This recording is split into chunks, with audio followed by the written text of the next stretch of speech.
한 구절씩 교독하겠습니다. 너희는 마음에 근심하지 말라. 하나님을 믿으니 또 나를 믿으라.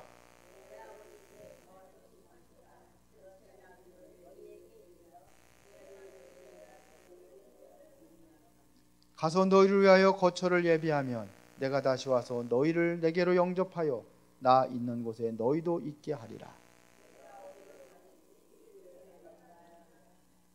도마가 이르되 주여 주께서 어디로 가시는지 우리가 알지 못하거늘 그 길을 어찌 알겠사옵나이까. 예수께서 이르시되 내가 곧 길이요 진리요 생명이니 나로 말미암지 않고는 아버지께로 올 자가 없느니라. 아멘. 혹시 여러분들 마음에 근심되는 거 있어요? 뭐가 근심이 되나요? 가장 사람들이 많은 것들이 뭐냐면 미래에 대한 두려움, 미래에 대한 근심, 이게 제일 많은 것 같아요. 그래서 오늘 성경에서 말씀하고 있습니다. 너희는 마음에 근심하지 말라. 근심하지 말래요. 그러면은 왜 근심하지 말라고 했을까요? 근심할 일이 있으니까 근심하지 말라고 했겠죠. 당연한 얘기인데 근심하지 말아야 될 이유를 성경에서 이야기하고 있어요. 오늘 그걸 한번 하나씩 찾아보도록 하겠습니다. 자, 우리 일단은 뭐냐면 사람들이 가장 많은 것이 뭐냐면 근심이에요. 근심, 염려 이런 것들이 많아요. 제일 많다고 보면 돼요. 왜 자꾸 사람들이 근심하고 염려하는 이유가 뭐냐면 이게 사실은 불신앙 때문이에요. 한마디로 불신앙 때문입니다. 그렇죠? 뭔가 좀 근심할 만한 이유가 있잖아요. 뭔가 좀 불편한 거예요. 편치 않으니까 자꾸 근심하고 이렇게 되는 겁니다. 이게 그런데 자꾸 이게 근심하다 보면은 이게 근심이 자꾸 쌓이면은 어떻게 되느냐면 이게 보세요. 계속 근심한다고 생각해 보세요. 무슨 문제 올까요? 정신 문제 와요. 정신 문제.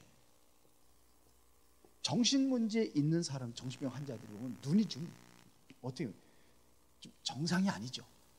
그 눈이 어떤 눈빛입니까? 아주 즐거운 눈빛입니까? 불안한 눈빛입니까?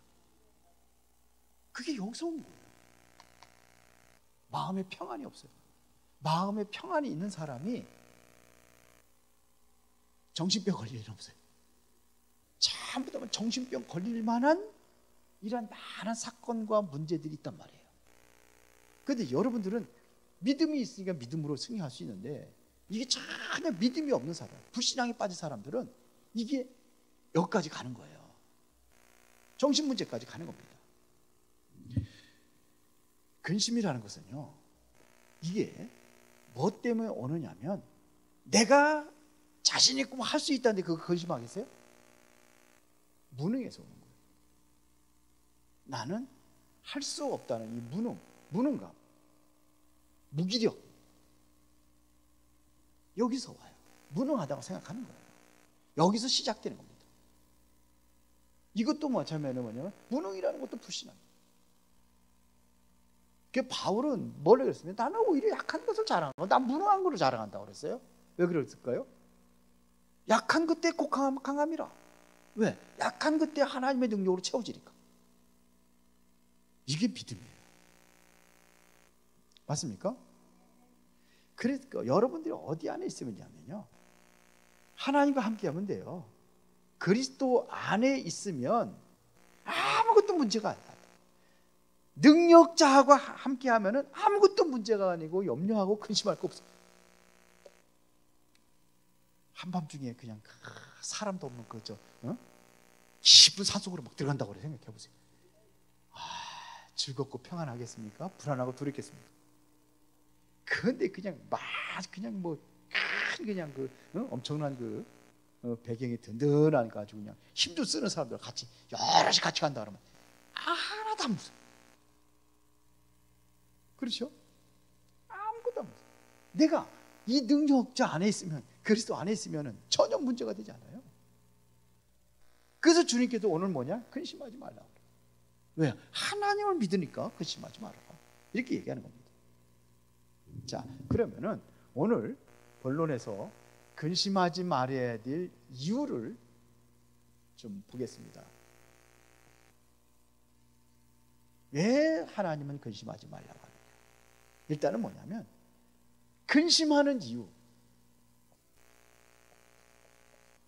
왜 근심합니까? 초대교회 이 당시 배경을 보는 겁니다. 초대교회 때는요, 이때는 예수님 당시만 초대교회가 아니라 예수님 당시만 하더라도 이때는 굉장한 많은 핍박이 있었어요. 예수님까지도 핍박하고 예수님을 결국 뭐냐면 십자가 못 박혀 죽이잖아요. 초대교회 특히 핍박이 많았어요. 초대교회 뭐 경제 문제 왔잖아요. 사회하고도 단절돼요. 왜? 예수 믿는다는 것 때문에. 이 사람들은 이러면서도 예수 믿었어요. 초대교회 이후에 얼마나 많은 핍박을 했습니까?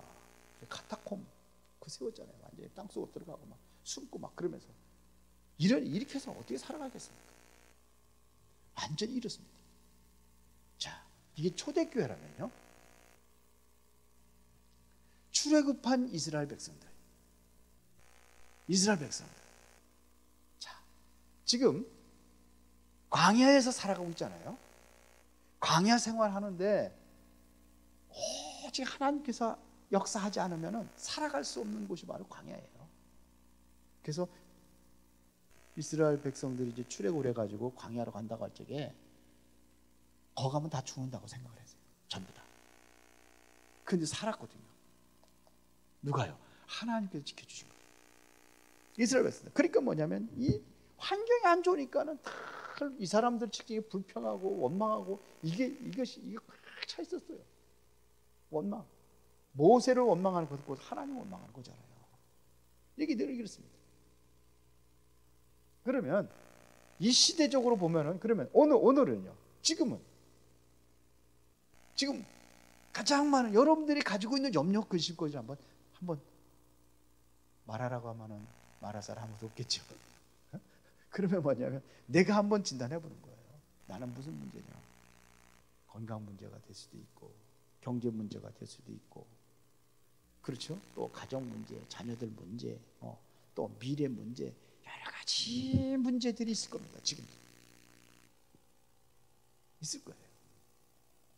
그런데 우리가 정말 여러분들이 온전한 믿음을 가진다고 한다면, 믿음을 가진다고 한다면 지금에 있는 문제들의 모든 게 전부 다 뭐냐면 발판이 되는 거예요. 요셉 보세요. 요셉이 흔들렸어요? 안 흔들렸어요? 안 흔들렸어요. 처음에는 자신의 생각과 이 기준을 가지고 시작을 했어요. 그래서 형들하고 이렇게 갈등 생기고 안 좋은 일이 생기니까 요셉도 가만히 있지 않았어요. 그래가지고 형들이 잠깐 지 힘으로 못 이기니까 아버지한테 이기고 그러잖아요. 그러니까 미움 살 짓은 아주 그냥 점점 그렇게 하면 할수록 어떻게 돼요? 형제들 간에 또 갈등이 심해진 거예요. 그럴 수밖에 없어요. 그런데 언젠가부터는 뭐냐면 하나님 앞에 이걸 하나님을 바라고 기도하기 시작한 거예요. 그때 본 것이 바로 꿈으로 앞으로 되어질 일을 요셉에게 보여준 거예요. 그 보여준 겁니다. 그러니까 이게 요셉에게는 발판이에요. 그러니까 노예로 가도 노예에서 뭘 배웠어요? 경제를 배우고, 감옥에 갔을 때 거기서 정치인들과 같이 정치도 배우고, 이러다 보니까는 나이 30살이 딱 되니까 30살이 공무원의 기준 나이예요. 시작이 나이예요. 그때는. 그러니까 30살이 딱 되자마자 어떻게 돼요? 애굽의 총리로 세워지잖아요. 요셉의 주특기 꿈 해몽하는 거, 그것 가지고 뭐예요? 왕의 꿈을 아무도 해몽하지 못했는데 요셉이 가서 그거 해몽해주고. 그러니까 어떻게 됩니까? 바로 왕이 추천을 했어요. 총리로. 그 즉시. 요셉은 어떤 사람이에요? 요셉은 애굽 노예로 팔려온 사람이에요. 이건 죄인이에요. 어떻게 보면은 죄인 아닌 죄인으로 지금 감옥에 가 있는 사람을 꺼내와가지고 그 사람은 갑자기 총리로 세워요. 예, 지금 절대로 불가능한 것인데 하나님 역사하시니까 이런 일이 일어나는 겁니다. 하나님 역사하시면 이런 일이 일어납니다. 그래서 자꾸 왜 근심하지 말아야 되느냐면요, 왜 자꾸 근심하지 말라고 하는 이유가 뭐냐면, 이게 바로 성경에 잘 보면은 여기에 대한 결과가 안 좋아요. 이게 사탄의 통로가 되어버려요. 이게 사탄의 통로가 되는 겁니다. 그래서 베드로전서 5장 7절 8절에 보니까 뭐라 했습니까? 근신하라 깨어라. 왜요? 너희 대적마귀가 우는 사람. 그 이전에 7절에 보니까 너희 염려를 다 주께 맡겨라. 이는 그가 너희를 돌보심이라. 그러면서 한 얘기입니다. 8절에 근신하라 깨어라. 왜요? 대적마귀가 우는 사자같이 찾다니까. 여기 보면 먼저 염려하지 말라고 그랬어요. 염려를 맡기라고 그랬어요. 염려를 맡기지 못하니까 뭐 대적이 마귀가 우는 사자 같은 이런 사람들을 찾아다닌다. 근심은 이게 자꾸 이게 근심이 어디로 가냐면 이게 두려움으로 가요. 근심은 뭐냐? 이게 자꾸 근심하다 두려움으로 가요. 여러분 어떤 분이 그러더라고요. 갑자기 비가 쫙 차를 타고 비가 쫙 내리는데 앞에 엄청나게 큰 트럭이 가더래요. 그게 이 목사님이에요. 안양에서 목회하는 목사님. 딱 가는데 갑자기 공포가 밀려오더래요. 엄청 크죠. 그러더니 내가 저 차 밑에 가서 내가 팍 들어가면 어떻게 되냐 이런 생각이 들더라네. 그래 갑자기 두려움이 생기더래. 그래서 천천히 가는 뒤에도 차들이 쭉 따라와서 또 어디 갈 수도 없고 이렇게 생기는 겁니다. 그런데 두려움에는 뭐가 따르냐면 요한일서 4장 18절입니다. 거기 요한일서 4장 18절에 보니까 두려움에는 뭐가 따르냐? 형벌이 따른다고 되어 있습니다. 여기 보면 이렇게 되어 있습니다. 사랑 안에 두려움이 없고 온전한 사랑이 두려움을 내쫓나니 두려움에는 형벌이 있습니다. 두려움에는 뭐가 있어요? 형벌이 있습니다. 실제적으로 욥이라는 사람은요, 욥기서 3장 25절 26절에 욥이 고백을 한 겁니다. 제가 읽어드릴게요. 내가 두려워하는 그것이 내게 임하고 내가 두려워하는 것이 어떻게 해요? 내게 임했다. 내가 두려워했던 그것이 내게 임하고 내가 무서워하는 그것이 내 몸에 미쳤구나. 그러니까 지금 두려워했던 것이 뭔지, 자녀들 혹시나 하나님의 벌 받을까 봐 그래서 자꾸 예배를 드렸어요. 두려워서. 왜 무서웠냐면 내 몸에 혹시 내가 건강을 잃지 않겠는가. 그런데 그게 생각한 게 다 임했어요. 욥이 고백하는 겁니다. 미쳤구나. 나에게는 평안도 없고 평온도 없고 안일도 없고 휴식도 없고 다만 불안만 있구나. 그러니까 이 불안한 것이 욥에게 그대로 있는 거예요. 완전히 멸망당. 그러고 나서 이제 이게 완전히 멸망당하니까 이때 또 믿음이 생기는 것 같아요. 욥은 거기서 새로운 믿음을 갖게 돼요. 그때 믿음이 이제는 일어날 때에 그 어떻게 합니까? 주신 자도 여호와시요 거두가시는 자도 여호와시요. 그 오히려 하나님을 찬양하잖아요. 그런 하나님 원망하지 않아요. 그랬더니 나중에는 뭐냐면 2배의 축복을 받아요. 건강도 다 회복하고 마누라가 다 도망갔는데도 어떻게 또 마누라가 어떻게 해서 하여튼 뭐 생겨가지고 또 그냥 자녀들 다 회복하고 이런 일이 일어납니다. 그래서 여러분들이 하나님의 약속의 말씀 붙잡고 말씀 붙잡으면 반드시 뭐냐? 이기게 돼 있어요. 말씀 붙잡으면 반드시 뭐냐? 승리하게 돼 있어요. 로마서 8장 한번 31절부터 한번 봅시다. 로마서 8장 31절 31절부터 38절까지.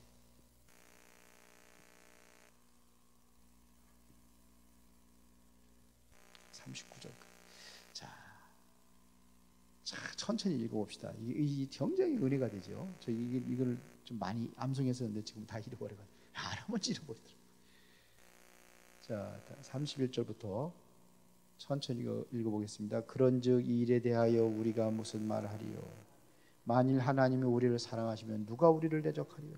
하나님이 사랑하고 있는데 누가 우리를 대적하리요? 여러분들 하나님이 사랑하십니까? 그럼 누가 대적하리요? 자기 아들을 아끼지 아니하시고 우리 모든 사람을 위하여 내주시니까 어찌 그 아들과 함께 모든 것을 우리에게 주시지 아니하겠느냐? 누가 능히 하나님께서 택하신 자들을 고발하리요? 의롭다 하시는 이는 하나님이시니 누가 정죄하리요?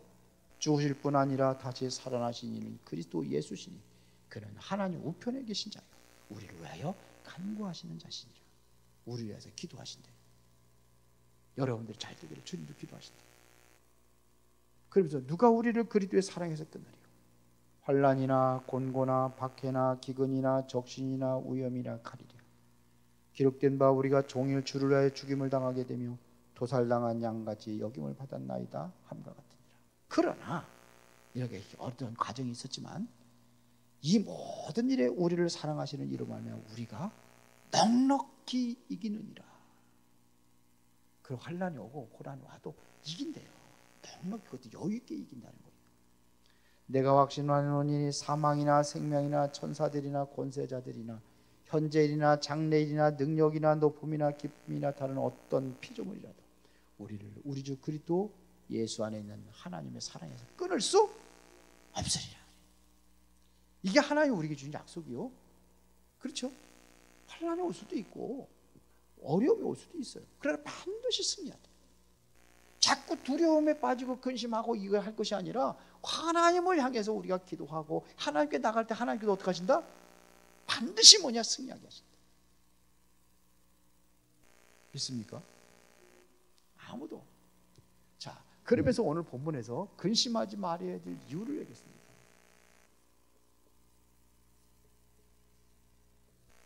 왜 하나님은 근심하지 말라고 하냐? 1절에 보니까 하나님을 믿으니 근심하지 말라고 했어요. 하나님에 대한 믿음. 하나님을 믿으니 근심하지 말라. 하나님이 어떤 분입니까? 하나님이 입술로만 전지전능하신 분이 아니고 실제로 전지전능하신 하나님이십니다. 모든 것을 알고 계신 전능 모든 것을 하실 수 있어요. 그렇죠? 무소부재라는 얘기는 뭡니까? 없는 것이 없어요. 자, 바다 깊은 곳까지 들어갔는데 거기도 하나님 계시더라고요. 하늘 꼭대기까지 올라가요. 무소부재. 못 하실 일이 없어요. 여기에 하나님은 능력이 하나님이신데 하나님 뭐예요? 능력이 하나님이세요. 이 능력이 하나님의 나는 뭐가 되는 거예요? 나는 거기에 자녀예요. 자녀. 여러분들은 이 자녀뿐만 아니라 하나님께서 여러분들에게 큰 계획을 가지고 계세요. 나에 대한 계획. 그게 뭐냐면 세계복음. 그래서 여러분들이 하나님의 자녀라는 신분과 또 이길 수 있는 권세까지 줬어요. 여기에 대한 믿음을 갖는 거예요. 믿으십니까? 그러면서 예수님께서 하나님을 믿으니 또 두 번째는 나를 믿으니 그랬어요. 나는 누구예요? 예수님이잖아요. 나를 믿으니. 그러면 예수님께서 뭘 하셨는지 오늘 본문에서 그걸 말씀하고 있습니다. 다시 한번 요한복음 14장 다시 한번 가겠습니다.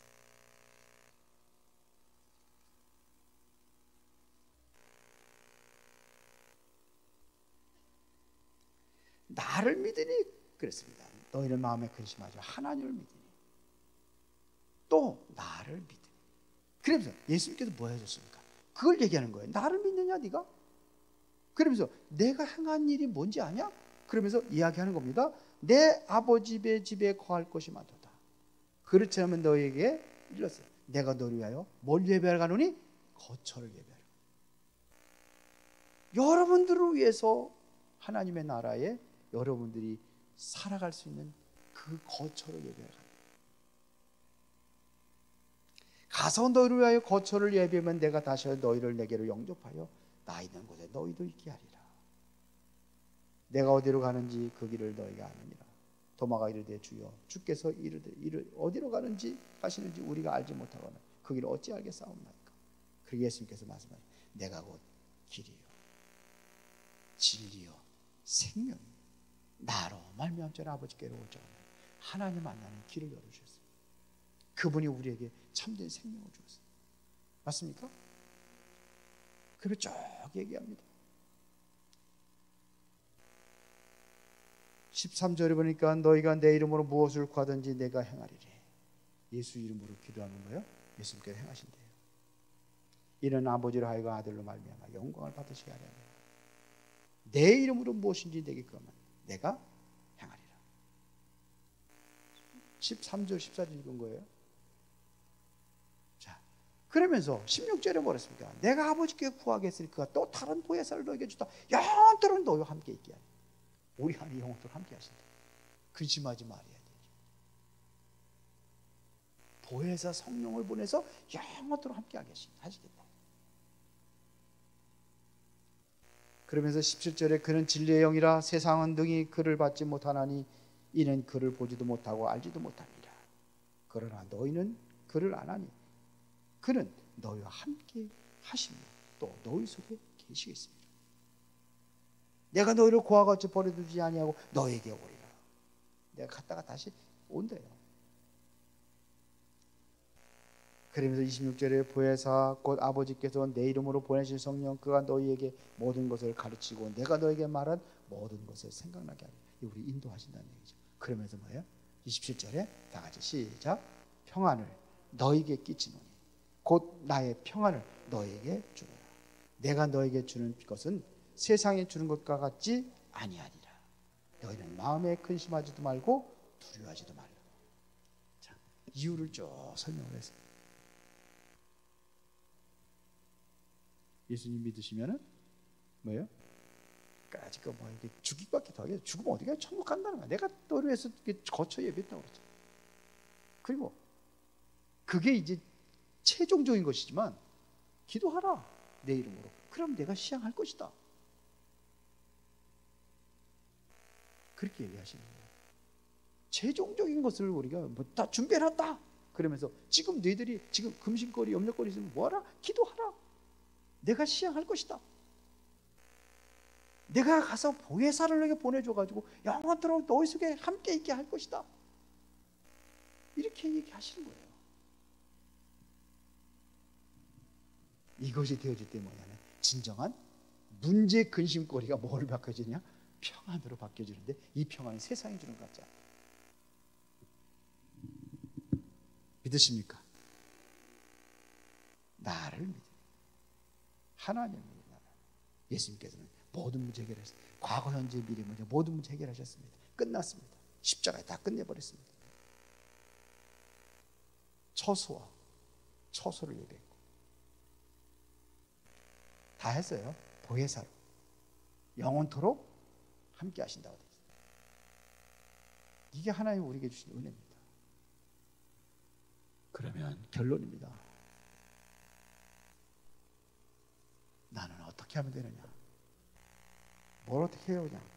믿으면 되죠. 믿으면 돼요. 믿는 자가 기도하는 겁니다.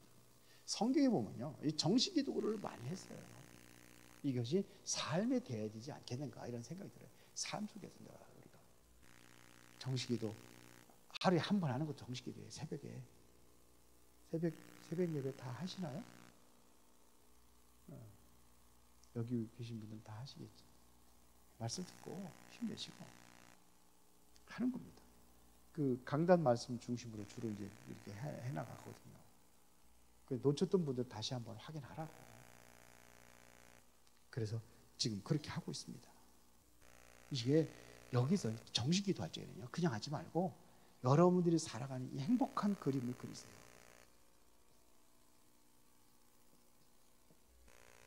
하루를 시작할 때도 오늘 하루도 행복한 그림을 그리는 거예요.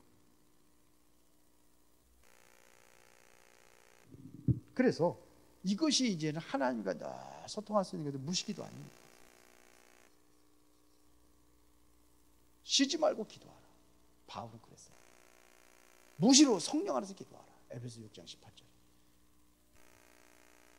무시 기도예요. 무시로. 다니엘도 정식 기도했습니다. 베드로도 제9식 기도 시간에 정식 기도했어요. 기도하는 그 시간을 적용했어요. 그리고 무시로 늘 기도했어요. 예수님도요, 아침마다 새벽에 미벽에 기도하셨어요. 꼭 뭐 3번, 이스라엘 백성도 3번 정식 기도하라고 하거든요. 그런데 꼭 3번 안 한다 할지라도 하루에 한 번이라도 기도하시고, 기도하면서 삶을 우리가 하나님의 인도를 받는 겁니다. 그래서 성령 충만은 어떻게 받습니까?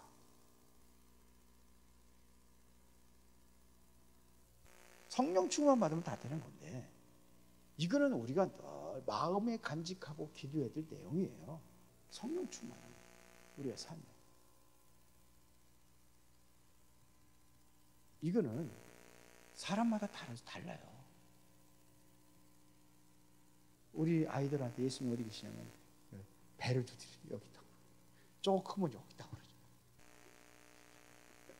근데 이제 여러분들한테 예수님 어디 계시오 그러면 이러면 되겠어요? 걔네들은 그게 성령 충만이야. 쉽게 말하면.